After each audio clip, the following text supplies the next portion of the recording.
Part 5 शब्द तथा वाक्य वर्ड्स एंड सेंटेंसेस। शब्द। बच्चों, पिछले पाठों में आपने स्वर तथा व्यंजनों के बारे में पढ़ा। इन्हीं स्वर और व्यंजनों के मेल से शब्द बनते हैं। भाषा में शब्दों का विशेष महत्व होता है क्योंकि शब्दों से ही वाक्य बनते हैं। शब्द कैसे बनते हैं, इस बात को समझने के लिए चित्रों के नीचे दिए गए शब्दों पर ध्यान दीजिए। स जमा ए जमा ब जमा अ सेब। आ जमा ल जमा उ आलू। च जमा ई जमा क जमा उ चीकू। आपने देखा, सेब, आलू और चीकू तीनों ही शब्द अलग अलग स्वरों और व्यंजनों के मेल से बने हैं। इस तरह यह कहा जा सकता है कि शब्द अलग अलग ध्वनियों के मेल से बनते हैं। ध्वनियों के ऐसे मेल शब्द नहीं कहलाते जिनका कोई अर्थ ना हो, जैसे ब जमा ए जमा अ जमा स बराबर बेअस। इसका कोई अर्थ नहीं है, अतः यह कहा जा सकता है कि हर शब्द का कोई न कोई अर्थ अवश्य होता है। इस तरह शब्द की दो विशेषताएं सामने आती हैं। शब्द स्वर और व्यंजन ध्वनियों के मेल से बनते हैं। हर शब्द का कोई न कोई अर्थ जरूर होता है।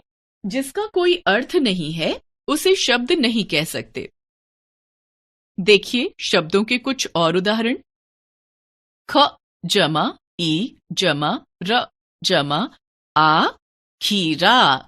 क जमा उ जमा र जमा अ जमा स जमा ई कुर्सी।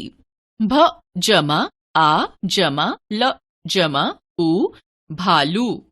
आ जमा म जमा अ आम। वाक्य। बातचीत करते समय हम वाक्यों का प्रयोग करते हैं। ये वाक्य शब्दों से बनते हैं। नीचे कुछ वाक्य दिए गए हैं, इन्हें पढ़िए और बताइए कि कौन सा वाक्य सही है। तालाब कमल में खिला। खिला में है तालाब कमल। तालाब में कमल खिला है। ऊपर क और ख की रचनाओं को हम वाक्य नहीं कह सकते क्योंकि इनमें न तो शब्दों का प्रयोग हिंदी भाषा के नियमों के अनुसार हुआ है और न ही इनका कोई अर्थ निकल रहा है। जहां तक ग का प्रश्न है, इसमें शब्दों का प्रयोग हिंदी भाषा के नियमों के अनुसार हुआ है। साथ ही वक्ता जो कुछ कहना चाहता है वह भी पूरी तरह समझ में आ रहा है।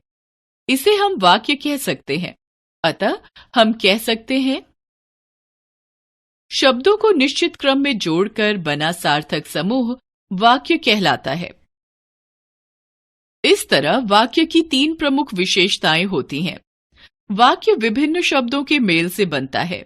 वाक्य में आने वाले शब्दों का क्रम भाषा विशेष के नियमों के आधार पर तय होता है।